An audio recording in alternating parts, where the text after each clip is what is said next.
Damas y caballeros, bienvenidos. Bienvenidos a esta clase número 2. Estamos en el Instituto Bíblico Externo, clase número 2, Evangelio Sinóptico 2. Eso es lo que vamos a estar viendo, haciendo un repaso de lo que charlamos el otro día, un poquito, y luego entrando en lo que nos toca para el día de hoy. Así que bienvenidos todos a este rato. Vamos a estar, disfrutando este tiempo. Y como siempre, muchachos, pidiéndole al Señor que nos hable, porque vamos a estar comentando su palabra. Entonces, los libros sinópticos, que se acuerdan, sinóptico significa ver juntos, y es eso lo que vamos a hacer ahora. Vamos a ver juntos estos libros y de allí tratando de encontrar esos principios que la palabra de Dios nos deja, esos pasos de bendición que necesitamos nosotros para nuestro ministerio, nuestra vida, primero nuestra vida personal, después nuestra vida, los casados, matrimonial, familiar, ministerial, y que en todo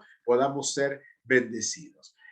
A diferencia de la clase habitual, el tema preguntas va a quedar en suspenso, así que si tienen preguntas, prepárenlas, archívenlas, guárdenlas en algún lado, escríbanlas o ténganlas en su cabeza, y cuando nos encontremos el próximo lunes, bueno, lo que haya quedado como duda o para ampliar o como, no sé, como algo curioso que te llamó la atención y vos querés pedir una ampliación acerca de algo, bueno, lo podés hacer el lunes que viene. Si la querés mandar ahora, en un rato, y yo voy preparando por la duda que sea realmente complicada y no sepamos qué responder, la podés hacer así también, no hay problema. Bueno, oramos al Señor, ponemos todas las manos del Señor. Creo que tengo todo listo acá para grabar y poder hacer que todo salga lindo. Esa es la idea. Así que vamos a estar eh, preparando esto para que todo salga como hemos planeado que tendría que salir. Oramos al Señor, nos presentamos delante de él como hacemos en cada clase. Señor, gracias por el regalo de este momento. Gracias por saber que siempre tu presencia está, de una o de otra manera, estemos en vivo, allí presencial o a través de YouTube, en una clase grabada. Tu palabra se va a abrir, nuestro corazón también, nuestra mente se abre para que tú trabajes en nosotros. Gracias, Señor, porque así va a ser. Amén y amén. Muy bien, vamos a estar habilitando las pantallas para poder ver un poquito, haciendo un poco de repaso de lo que dijimos en la primera clase, como para no olvidarnos qué fue lo que estuvimos comentando, qué fue lo que estuvimos charlando, ¿no?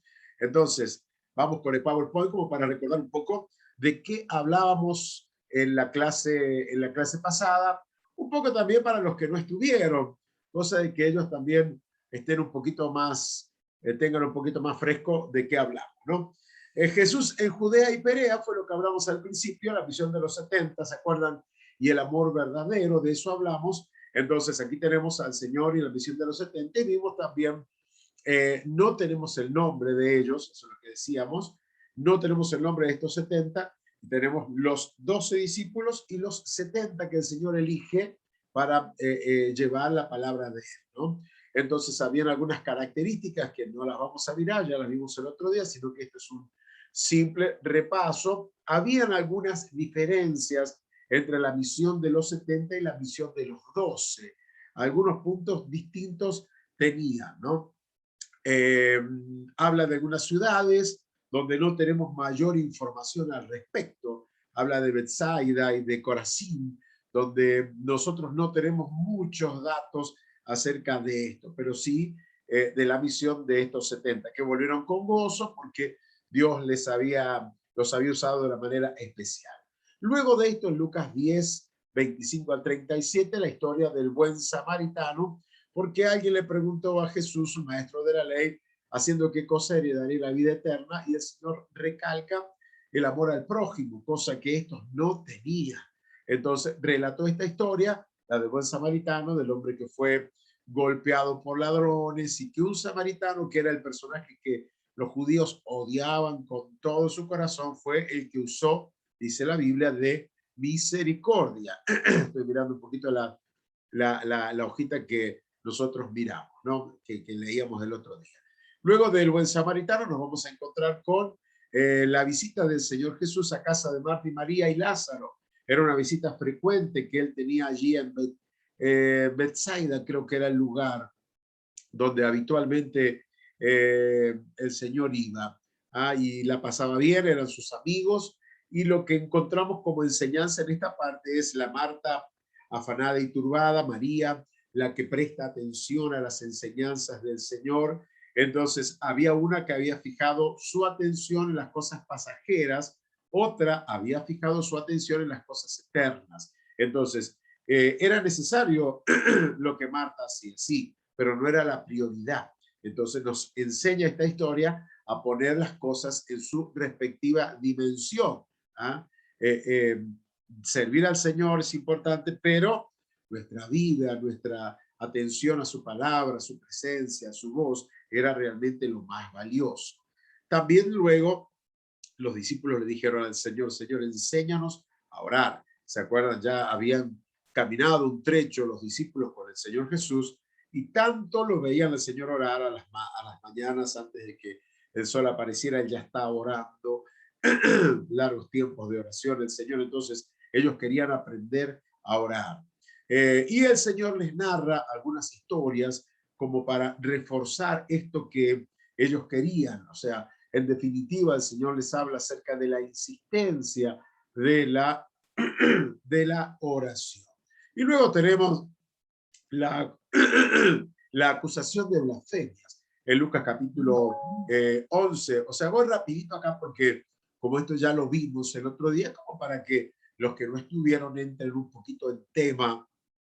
Entonces, después de haber echado un demonio, dice la palabra del Señor acá, un demonio mudo que un hombre tenía, algunos se asombraron, dice el relato de la Biblia, y le adjudicaban esto a Satanás. Y allí es donde el Señor los acusa de blasfemos a ellos y les hablaba de que un reino dividido contra sí mismo no se puede sostener. Entonces, si él echaba a la enfermedad en el nombre de Satanás, entonces, ¿cómo podía ser que eso fuera así? No tenía realmente sentido el planteo que ellos habían presentado en esa oportunidad. Y Jesús les dice, bienaventurados los que oyen la palabra y la guardan. Luego habla de la lámpara del cuerpo y el ojo, porque se acuerdan que dice que el ojo era la lámpara del cuerpo, representa a los pensamientos, ¿no? Y el cuerpo a la acción. Luego vemos las acusaciones de los escribas y de los fariseos, y el Señor habla de estos, del peligro que esta gente significaba, ¿no? Del peligro realmente que estos significaban para la gente, porque el Señor les dice que son rapaces, porque un fariseo lo había invitado a comer a Jesús. ¿Se acuerdan que decíamos pavada de visita el fariseo? ¿Te imaginas tu invitado diciéndole a la gente, a los dueños de casa, a los invitados, son rapaces, los llama necios, hipócritas, orgullosos, vanidosos y de una influencia perniciosa? ¡Wow! Y notábamos que el Señor Jesús no invalidó el diezmo aquí, porque le dice, ustedes que diezman, y que diezman la menta, el comino, que diezman porque llevaban mercadería al templo, es bueno hacer esto. O sea, hablaba de la misericordia sin dejar de hacer aquello. Entonces, bueno, ahí lo padecieron al Señor Jesús porque le dio, como decimos nosotros, para que tengan y guarden, ¿no? ¿Qué más? Decimos, ellos eran legalistas, pretendían respeto y honra y despojaban a los hombres de la posibilidad de conocer al Señor Jesucristo. Eso era lo peor que esta gente podía hacer, ¿no? Luego tenemos el tema 3, el discurso que el Señor tiene con los discípulos, ¿no? Y hay un discurso aquí que nosotros tenemos que mirar la palabra del Señor para, o sea, vamos a echar un vistazo para que veamos de qué estamos hablando. Estamos hablando de Lucas capítulo 11, donde, perdón, es el capítulo 12, donde él da un discurso. Estoy viendo si esto también ya lo vimos. Sí, esto también lo vimos. Y habla a los discípulos, les exhorta a ser auténticos y a cuidarse de la levadura de los fariseos. Entonces, la levadura de los fariseos era un punto importante en ellos, tener siempre distancia de esta gente, ¿no? Y bueno, hablaba, y decíamos también, y se prestó para que charláramos un rato, tengamos siempre presente que es más importante el fruto del Espíritu que los dones, decíamos. Charlamos un poco acerca de esto. Entonces, en Lucas, capítulo 12, voy a abrir aquí yo para que lo podamos mirar. Lucas, el capítulo 12, podamos escucharlo para que veamos de qué estamos hablando en esta partecita. Lucas capítulo 12, versículo 8 al 10. He buscado esta versión de la Biblia como para que la podamos ver. Lucas capítulo 12, versículo 8 al 10. A ver si estamos abriendo bien. Ya les digo. Entonces, en esta parte vamos a ver los peligros de negar al Señor. Esto es lo que nos va a marcar esta parte de la Biblia. Lucas capítulo 12, versículo 8 al 10. También acá el Señor habla de que, bueno, el que lo niegue a él delante de los hombres, el Señor también lo iba a negar. Por acá tengo el relato, versículo, bueno, vamos a leer de versículo 7, a ver qué dice. La puerta ya está cerrada, los niños están conmigo en cama. No puedo levantarme y dártelos. Este es el capítulo 11. Nosotros vamos a ver el capítulo 12, así que vamos a avanzar un poco. Capítulo 12 es lo que yo necesito. Vamos a seguir avanzando, vamos a seguir avanzando. Capítulo 12, versículo 8. Ahí estamos, casi llegamos. Pajarillos. Les digo que todo aquel que me confiesa delante de los hombres, ahí está. También el Hijo del Hombre le confesará delante de los ángeles de Dios. Mas el que me niega delante de los a todo aquel que dijere alguna palabra contra el Hijo del Hombre, le será perdonado, pero al perdonado. Entonces, en esta parte, si se escuchó el relato, fíjense, vamos a volver a lo que estábamos recién comentando, cuando el Señor Jesús les habla a ellos y les habla de algunos peligros, les habla de la blasfemia contra el Espíritu Santo. Ahí está hablando, dándole un discurso a los discípulos, y en la fotocopia hablamos del peligro de negar al Señor, un pecado voluntario habiendo conocido la verdad. Entonces decimos acá que hasta el versículo 10 decimos es un pecado voluntario habiendo conocido la verdad. Entonces, contrariamente, todo hombre que comunica a otros la vida de Cristo va a ser recompensado. Aquel que no lo hace, bueno, habla acerca de darle la espalda al Señor. En el versículo 11 y 12, fíjense, vamos a ver si lo podemos volver a abrir, versículo 11 y 12, el Señor continúa hablando aquí en esta partecita, y tenemos lo siguiente, a ver si... Cuando los traigan a las sinagogas y ante los magistrados y autoridades, no se preocupen por cómo o qué habrán de responder o qué habrán de decir, porque el Espíritu Santo les enseñará en la misma hora lo que deben decir. Perfecto, ahí está. Entonces nosotros decimos que es una advertencia que el Señor nos da a no dejarnos llevar por los nervios al ser encarcelados. Gracias a Dios, nuestra realidad no es esta, pero si fuéramos encarcelados, juzgados por la causa de Cristo, el Espíritu Santo estaría a nuestro lado para guiarnos a toda verdad. ¿Se acuerdan que había un discurso a la multitud? Estábamos hablando que recién era un discurso a sus discípulos. Estaba la multitud, pero el Señor se guiaba de ratos a los discípulos, de rato a la multitud, y un hombre lo interrumpió allí y bueno, le habla acerca de que hablara con su hermano para que repartieran bien la herencia, y el Señor Jesús, más que ponerse a ser el escribano que repartiera los bienes, o un abogado que repartiera los bienes, les habla acerca de la avaricia, que tuvieran cuidado con el tema de la avaricia, o sea, el deseo desmedido.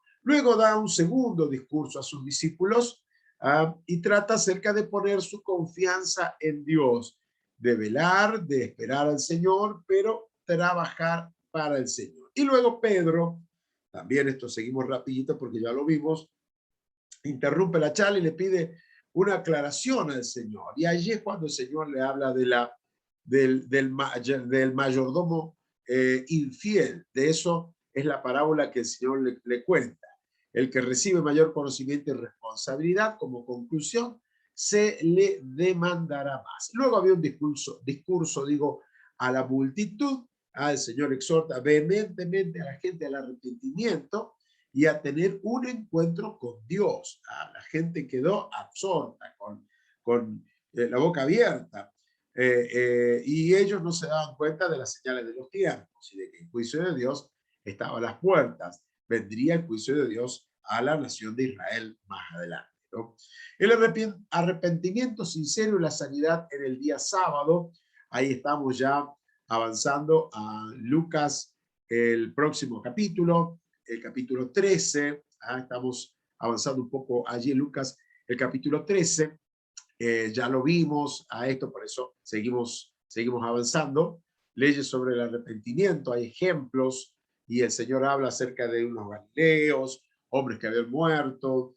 Hablamos también de los soldados, de la sangre que el sacrificio, ¿se acuerdan que se había manchado con sangre que salpicó accidentalmente el sacrificio? Bueno, todo eso está en la copia.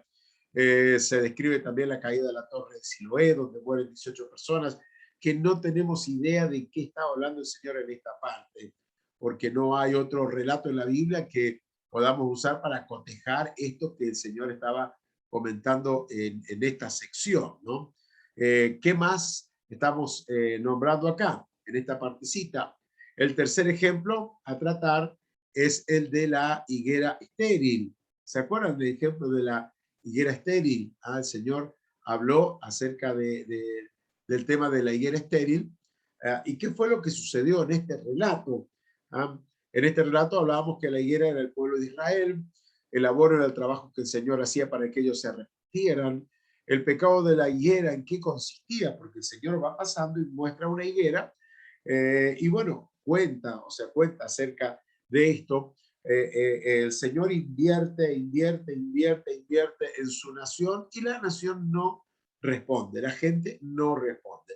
Entonces, antes de echarla, antes de sacarla, porque estaba aprovechando el terreno que podría ser para otra higuera, otra planta que diera fruto, dice el chacarero, el agricultor, bueno, vamos a darle otra oportunidad, vamos a trabajar con ella este año. Y también lo comparamos con nosotros. Dios invirtiendo de su tiempo, capacitaciones, encuentros, retiros, reuniones, y Dios espera no mundanalidad, no espera hipocresía, tampoco incredulidad, obstinación y menos desprecio, que era lo que había hecho el pueblo de Israel, sino que el Señor espera frutos de nuestra relación con el Señor, fruto. Entonces, habla de un castigo inexorable del hombre que ha escuchado la palabra de Dios y no responde. Y la higuera también habla de la gracia de Dios, de la espera de Dios en el hombre. Luego tenemos el capítulo número 13, ahí habíamos quedado, sanidad de una mujer, se llama este capítulo. Y quiero que podamos ir a ver un poco el relato de lo que sucedió en esta oportunidad con este milagro que estamos comentando ahora, ¿no? Veamos un poquito de esto. Sanidad de una mujer. Esto es lo que sucede en Lucas capítulo 13. A ver, que estoy buscando ese milagro que está muy bueno. En Lucas capítulo 13. Me parece que no me lo ha abierto, pero ya lo vamos a encontrar. Sanidad de la mujer jorobada, así dice este capítulo, ¿no? El Señor estaba en una sinagoga, una mujer encorvada. Vamos a buscarlo en vivo. Sanidad de la mujer encorvada. Jesús, vamos a poner así. Y ver ese milagro que es tan especial, ¿no? Entonces, así ocurrió. Vamos a ver si me abre acá bien el video. Estaba en sábado enseñando en una de las sinagogas, y había allí una mujer poseída por un espíritu, enferma desde hacía 18 años. Estaba encorvada y no podía enderezarse en modo alguno. Al verla, Jesús la llamó y le dijo: «Mujer, ya estás libre de tu enfermedad». Le impuso las manos y al instante se enderezó y glorificaba a Dios.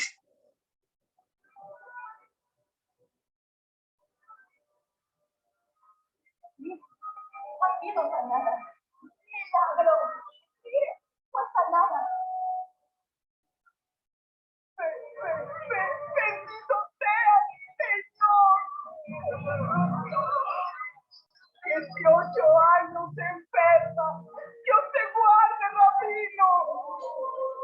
hay 6 días para trabajar. Vengan en esos días a ser curados. Respeten el día de reposo. Hipócritas, ¿no desatan ustedes a su buey o a su burro en día de reposo para llevarlo a tomar agua? Y a esta mujer que es descendiente de Abraham y que Satanás tenía atada esta enfermedad hace 18 años, ¿acaso no debería desatarle el día de reposo? Al decir esto, sus adversarios quedaron confundidos, mientras que toda la gente se alegraba por todas las maravillas que hacía. Palabra. Bravo, entonces. Ahí tenemos lo que pasó con la mujer jorobada. Una historia impactante, impresionante, y cómo ellos abrazaban más la traición que el milagro. No se alegraban con lo que habían visto, al contrario, ellos querían defender la tradición en el pueblo de Israel. Eran los fariseos, ¿no? Y el Señor les daba con todo, como para, avergonzarlos delante de la gente, ¿no? Entonces él le contesta, Jesús contesta con palabras duras, pero era lo que ellos se merecían en ese momento, obviamente, y es lo que el Señor les daba. Esta es la última vez que Jesús habla en una sinagoga. Eso es como para tener en cuenta de aquí en adelante esto no va a ser así, ¿no? Luego tenemos el costo de seguir, el costo del cristiano. ¿Ah? Le preguntaron a Jesús si eran pocos los que se salvaban o muchos. Y bueno, Jesús habla acerca de esto que ustedes van a ver aquí. Habla de la puerta estrecha. Él comienza a hablar acerca de esto. Dirige su respuesta a la multitud, no al hombre que lo interrogó puntualmente. En sus palabras, el Señor revela que su reino es codiciable. Además, muchos van a procurar entrar, pero no van a poder. La razón de esto es que la gente no se arrepiente. Esa era la razón por la cual muchos no van a poder entrar. No se entra. ¿Se acuerdan que alguno de ellos preguntó, ¿qué tengo que hacer yo para heredar la vida eterna? O sea, ellos pensaron que había que hacer obras para poder entrar, ¿no? Entonces, entrar por la puerta angosta implica fe activa, persistencia, es continuar el camino cristiano, es renunciar a mi yo, al ego, para que Cristo gobierne nuestra vida, nuestra realidad. La puerta de la salvación es angosta porque no es a través de obras, sino a través de la fe. Y esto es lo que muchos no entienden. Tienen que hacer. El testigo de Jehová tiene que ganarse la salvación caminando, repartiendo revistas, casa por casa. Otros hacen tremendas obras para así ganar la salvación. Pero la palabra de Dios dice que es por fe. No somos salvos por ser religiosos, sino por ser cristianos de fe. Por lo tanto, todo es de salvación, ¿no? Los versículos 21, gentil, mientras que otros que eran privilegiados van a perder esa.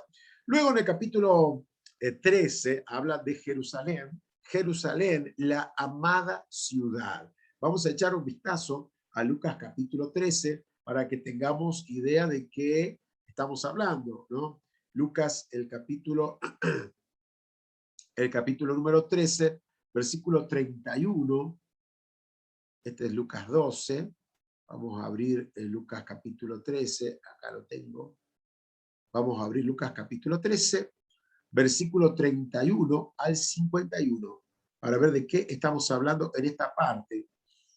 Entonces, decimos que durante el mismo día, versículo 31 al 51, a ver si ya estamos llegando ahí. Del 31 al 51 nos falta un poquito. Entonces, Jesús, de acuerdo al informe que le traen, Herodes lo va a notificar para que se vaya de Jerusalén. Acá podemos arrancar de esta parte. Dice así, a ver. A comer en el reino de Dios. Entonces algunos de los que ahora son los últimos. El 31. También entonces llegaron algunos fariseos y le dijeron a Jesús, vete de aquí, porque Herodes te quiere matar. Él les contestó, vayan y díganle a ese zorro, mira, hoy y mañana expulso a los demonios y sano a los enfermos, y pasado mañana termino. Pero tengo que seguir mi camino hoy, mañana y el día siguiente, porque no es posible que un profeta muera fuera de Jerusalén. Jerusalén, Jerusalén, que matas a los profetas y apedreas a tus hijos, como la gallina junta sus pollitos bajo las alas. Pero ustedes no quisieron. Pues miren, el hogar de ustedes va a quedar abandonado. Y les digo que no volverán a verme hasta que llegue el tiempo en que ustedes digan, bendito el que viene en el nombre del Señor. Preciosa palabra esta, ¿no? Entonces, eso fue lo que el Señor estaba profetizándole acerca de lo que se venía para ellos, ¿no?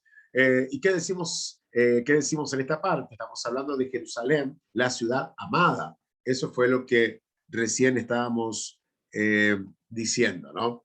Este sería el PowerPoint, el Jerusalén, la ciudad amada. Durante el mismo día, dice, unos fariseos vinieron a Jesús a notificarle que se fuera del lugar debido a que Herodes quería matarlo. Esto pudo ser un pretexto para que se fuera, o bien un comunicado de amenaza. Notemos que con la valentía con que él trató a Herodes, ¿no? Habló de que era una zorra Herodes, así de sinvergüenza era este tipo, ¿no? Entonces, estaba seguro de que su obra iba a terminar en la cruz, se consumaría en el tiempo justo. Jesús conocía la soberanía de Dios, su ministerio se cumpliría sin lugar a dudas y moriría en Jerusalén. Él dijo, no es correcto que un profeta no muera en la ciudad de Jerusalén. Luego pronuncia palabras de honda emoción por la ciudad de David, describe su total indiferencia al amor de Dios, o sea, la ciudad, la gente, ¿no? Los judíos no reconocerían a Jesús como el Mesías, sino hasta la segunda venida de Cristo. Cuando hemos estudiado en algún momento, si ustedes hacen memoria, muchachos, en algún momento hemos estudiado el tema de los acontecimientos finales, ¿ah? Y ahí en los acontecimientos finales hemos hablado acerca de cuándo va a suceder esto. Lo que esperamos ahora actualmente es el rapto de la iglesia. Los muertos en Cristo resucitarán primero, luego nosotros, si es que estamos en ese momento vivos, seremos transformados en un abrir y cerrar de ojos, entonces nos vamos a la presencia de Dios. Allá estamos en la presencia de Dios 7 años, acá en la tierra viene la tribulación, la gran tribulación, y cuando el diablo o el anticristo esté a punto de destruir a Israel, rodeándola con todos sus ejércitos, allí venimos nosotros con el Señor. Previo a esto, Israel, ¿cómo le pasó con Egipto y Faraón? ¿Se acuerdan que ellos clamaban?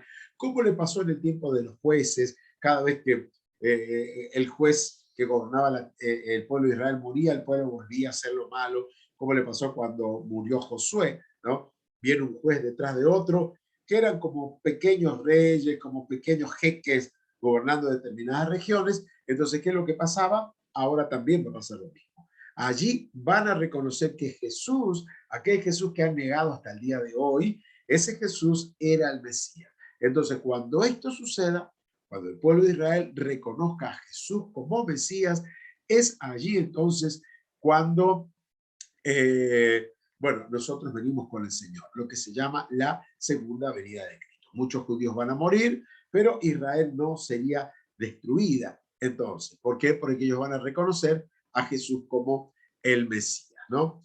Y luego viene el discurso de tres parábolas y la sanidad de un hidrópico, es lo que dice la Biblia, y un hidrópico durante el día sábado se presenta, bueno, un enfermo de hidropesia, es la acumulación de líquidos en el cuerpo o cavidades del cuerpo, especialmente en el vientre. Entonces veamos esa sanidad que encontré, ese milagro del Señor, y fíjense qué interesante que está relatado acá, ¿no? Vamos a ver. Adela, ¿De dónde salió eso? habían visto algo igual. No lo creo. Es él. Señor, trajimos a alguien que también lo necesita, Señor. Dime, ¿qué es lo que deseas? Ser curado. ¿Es o no es lícito curar el sábado? Serás curado.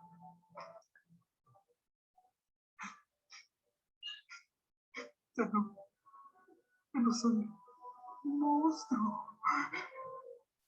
Baruch atah Adonai.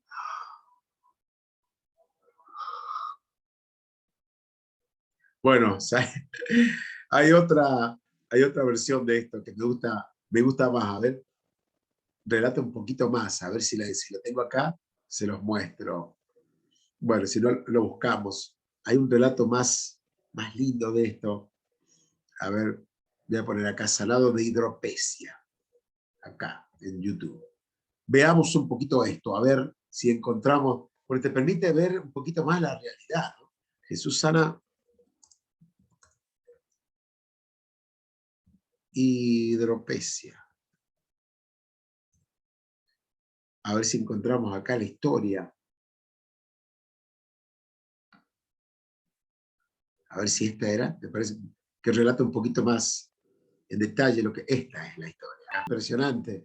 Muy bien, ahí tenemos entonces el ejemplo del hidrópico, al que se le acumulaba líquido en el cuerpo. Precioso milagro, milagro que da esperanza, ¿no? Ves eso, decís, Señor, qué precioso que es ver, aunque está recreado, ya sabemos, ¿no? Pero igualmente no deja de ser impactante lo que tiene que haber sido estar ahí en esa realidad, ¿no? Luego vienen 3 enseñanzas en Lucas capítulo 14, del 7 al 24, la parábola de los primeros asientos. El Señor veía el interés de los fariseos, los figuretti sería lo que decimos nosotros, ¿no? Jesús enseña que el que se enaltece será humillado, mientras que el que se humilla será enaltecido. Y luego estamos mirando Lucas capítulo 14, versículos 12 y 13. A ver si lo tenemos acá, lo podemos leer. Lucas, el capítulo 14, versículos 12 y 13, como para no perder de vista lo que estamos leyendo. Lucas, lo buscamos. Lucas, el capítulo 14, donde el Señor dirige acá una parábola a los fariseos. Lucas, capítulo 14.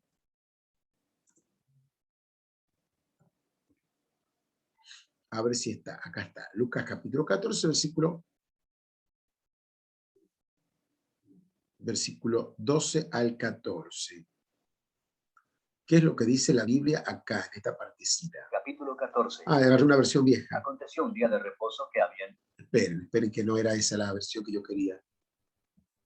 La Dios habla ahora, me gusta más. Ahí está, Lucas 14.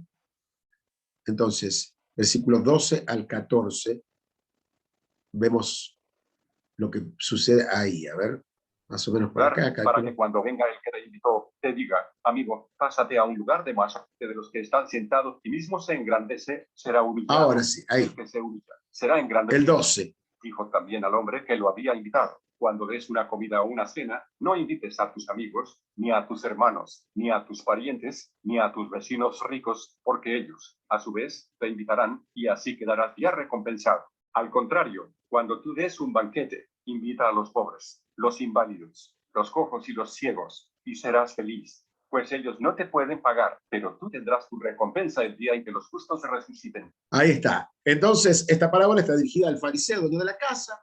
Le enseña que es mejor dar que recibir y que nuestra recompensa nos será otorgada en la resurrección de los justos. Y luego tenemos la parábola de la gran cena. A ver, veamos lo que dice la Biblia acá en Lucas. Al oír esto, uno de los que estaban sentados a la mesa le dijo a Jesús, dichoso el que participe del banquete del reino de Dios. Jesús le dijo, un hombre dio una gran cena y mandó a invitar a muchas personas. A la hora de la cena mandó a su criado a decir a los invitados, vengan, porque ya la cena está lista. Pero todos comenzaron a disculparse. El primero dijo, acabo de comprar un terreno y tengo que ir a verlo. Te ruego que me disculpes. Otro dijo, he comprado 5 yuntas de bueyes y voy a probarlas. Te ruego que me disculpes. Y otro dijo, acabo de casarme y no puedo ir.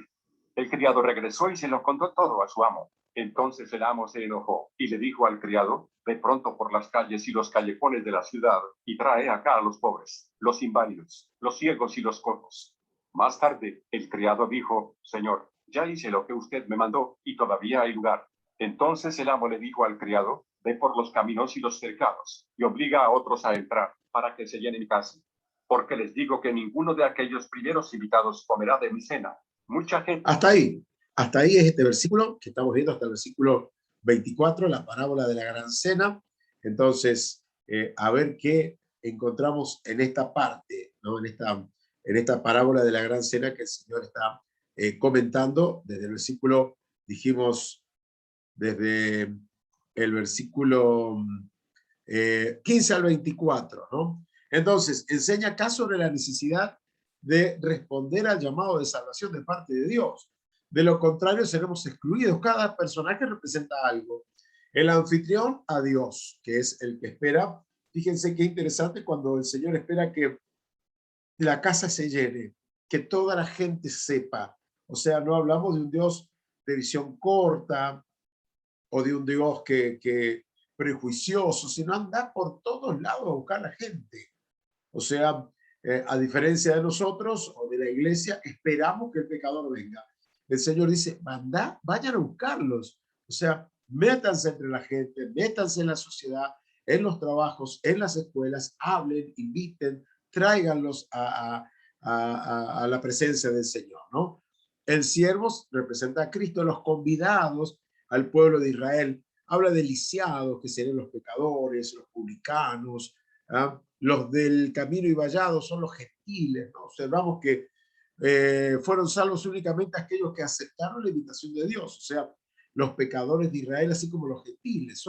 Y fíjense que dice acá, aún hay lugar, ¿ah? Yo pensaba en nuestra iglesia física, habló del salón, siempre hay lugar, ¿ah? Se juntan los grupos pequeños, siempre hay sillas apiladas, se juntan los pipers, hay sillas apiladas, los guerreros, hay sillas apiladas, un día domingo hay sillas apiladas. Lo ideal sería que ya no hubieran sillas apiladas, que tuviéramos más de una reunión, que tuviéramos anexos, que tuviéramos iglesias de formación. Bueno, hay más gente para ganar, hay más gente, o sea que la visión no se estanque en cuatro paredes, sino que en esta parábola de la gran cena vemos que Dios es más amplio de lo que nosotros muchas veces pensamos, ¿no? Hay gente que rechazó, los convidados, algunos rechazaron la invitación porque estaban ocupados en sus empresas, uno estaba ocupado en las cosas del mundo, otro estaba ocupado en las riquezas, en hacer riqueza, y otro estaba en los placeres que la vida da. ¿Ah? Por allí venía esta historia. Lección 2, el viaje a Perea, es la continuación, y acá tenemos el costo de seguir al Señor Jesús, ¿no? El costo del discipulado es lo que decimos en esta parte. Vamos a mirar lo que dice la Biblia. Estamos en Lucas 14 del 25 al 35. Vamos a rastrear entonces Lucas 14 del 25 al 35. Justo habíamos quedado acá en esta partecita. A ver. Gente seguía a Jesús y él se volvió y dijo, si alguno viene a mí, no me ama más que a su padre, a su madre, a su esposa, a sus hijos, a sus hermanos y a sus hermanas, y aún más que a sí mismo. No puede ser mi discípulo. Y el que no toma su propia cruz y me sigue, no puede ser mi discípulo. Si alguno de ustedes quiere construir una torre, ¿acaso no se sienta primero a calcular los gastos para ver si tiene con qué terminarla? De otra manera, si pone los cimientos y después no puede terminarla, todos los que lo vean comenzarán a burlarse de él, diciendo, este hombre empezó a construir, pero no pudo terminar. O si algún rey tiene que ir a la guerra contra otro rey, ¿acaso no se sienta primero a calcular si con 10,000 soldados puede hacer frente a quien va a atacarlo con 20,000? Y si no puede hacerle frente, cuando el otro rey esté todavía lejos, le mandará mensajeros a pedir la paz. Así pues, cualquiera de ustedes que no deje todo lo que tiene, no puede ser mi discípulo. La sal es buena, pero si deja de estar salada, ¿cómo volverá a ser útil? No sirve ni para la tierra ni para el montón de abono. Simplemente se la tira. Los que tienen oídos, oigan. Ahí está la exigencia del Señor Jesús a la hora de seguirlo, a la hora del discipulado, fíjense, ¿no? Entonces estamos hablando del costo de seguir al Señor. No es ni algo mediocre, no es algo sin mucho sentido. Al contrario, después de enseñar las 3 parábolas anteriores, una multitud lo seguía.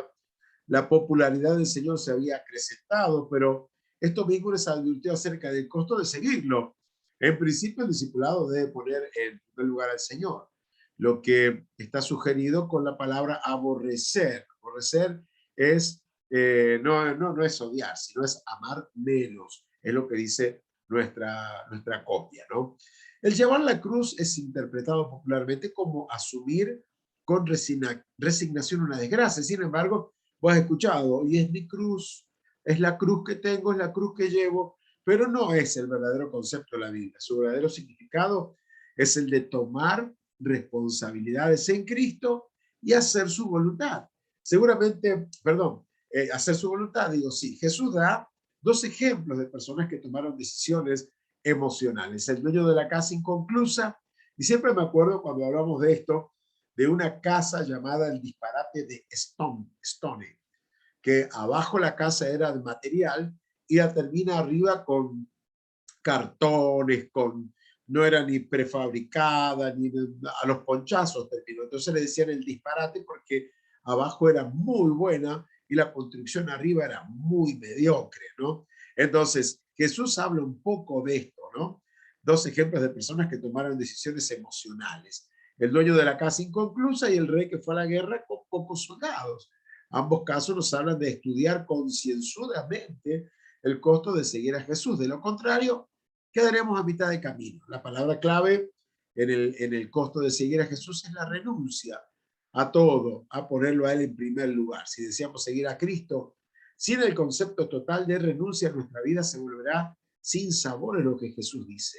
No servirá para nada. O sea, estaremos en la frontera, en el límite. ¿Se acuerdan como los fariseos? En el límite no entramos de pleno, pero tampoco estamos en el mundo. Estamos en la puerta. Ahí estamos en la puerta. Entonces, seguir a Jesús tampoco se trata de dejar trabajo, estudio, carrera, proyectos que tengamos, sino apasionarnos por el Señor, que Él sea nuestra prioridad. Se puede ser, como ya sabemos, un perfecto profesional y servir al Señor en el área donde Dios te haya puesto. Este tipo de personas que se acercan al Señor sin haber rendido totalmente su corazón se tornan ineficaces, jamás concluyen nada y se ven frustrados. Esa es la realidad. Luego nos vamos a encontrar con 3 parábolas en la palabra de Dios, y la primera de ellas, ¿no?, donde el Señor va a hablar acerca en este momento hablando con los pecadores, y fueron pronunciadas estas parábolas para recalcar la gracia y el amor del Señor. En Lucas capítulo 15, vamos a escuchar el relato de Lucas capítulo 15 como para darle un marquito a esto que estamos hablando. Lucas, el capítulo número 15, vamos a tener que abrirlo. La oveja perdida es lo primero que vamos a escuchar ahora, ¿no? Escuchemos entonces el relato de Lucas, capítulo 15, el relato de la oveja perdida. Aquí lo tenemos. Ya sabemos que en alguna oportunidad hemos hablado de la oveja, animal testarudo, casi ciego con toda la lana que tiene, ¿no? Entonces, San Lucas, ahí lo tenemos. Versión, Dios habla hoy. Todos los que cobraban impuestos para Roma y otra gente de mala fama se acercaban a Jesús para oírlo. Los fariseos y los maestros de la ley lo criticaban por esto, diciendo, este recibe a los pecadores y come con ellos. Entonces Jesús les dijo esta parábola. ¿Quién de ustedes, si tiene 100 ovejas y pierde una de ellas, no deja las otras 99 en el campo y va en busca de la oveja perdida hasta encontrarla? Y cuando la encuentra, contento la pone sobre sus hombros y al llegar a casa junta a sus amigos y vecinos y les dice, alégrense conmigo, porque ya encontré la oveja que se me había perdido. Un pecador que se convierte que por 99 justos que no necesitan convertirse. O bien, ¿qué mujer que tiene 10 monedas y pierde una de ellas, no enciende una lámpara y barre la casa buscando con cuidado hasta encontrar? Y cuando la... Bueno, hasta ahí me pasé un poquito hablando acerca de la oveja perdida. ¿Ah? Estamos marcando eso. Decimos que es fácil para la oveja perderse. Cuando es joven es probable que deje de seguir a la oveja guía y también al pastor, se mete en problemas. Sin embargo, el pastor da su vida por la oveja, dice nuestro apunte, ¿no? En el caso que aparezca un animal, ¿se acuerdan que David el pastor, él decía que había luchado contra leones, contra osos, ¿verdad?, defendiendo a sus ovejas, ¿no? Porque es un animal totalmente inofensivo. Entonces la oveja se pierde, el pastor deja a las demás a resguardo y luego en esos rediles de piedra que había, iba en busca de la oveja perdida. Al encontrarla, el pastor la toma, la lleva en sus hombros y esta parábola nos enseña del amor de Dios, ¿no?, que va en busca de la oveja perdida y es el trabajo nuestro, el trabajo de la iglesia. Y me causa admiración la primera parte del relato este de la Biblia, donde dice, fíjense ustedes ahí en la pantalla, voy a volver un poquito como para marcar lo anterior. Y cuando la encuentra, barre la casa buscando con cuidado hasta encontrar. Me gusta esta parte. Lámpara y barre la casa. Se me pasó otra vez. Va de vuelta, vamos de vuelta de página. Monedas y pierde. Gente de mala fama se acercaba, ¿no? Los que cobraban impuestos, gente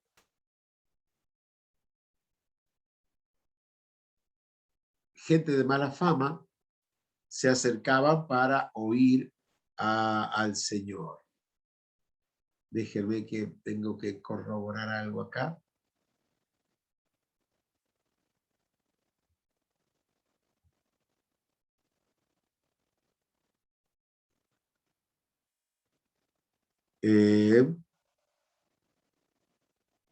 A ver, acá quiero ver.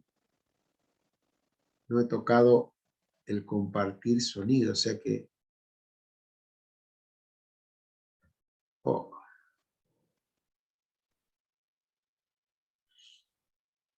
Nunca se compartió nada.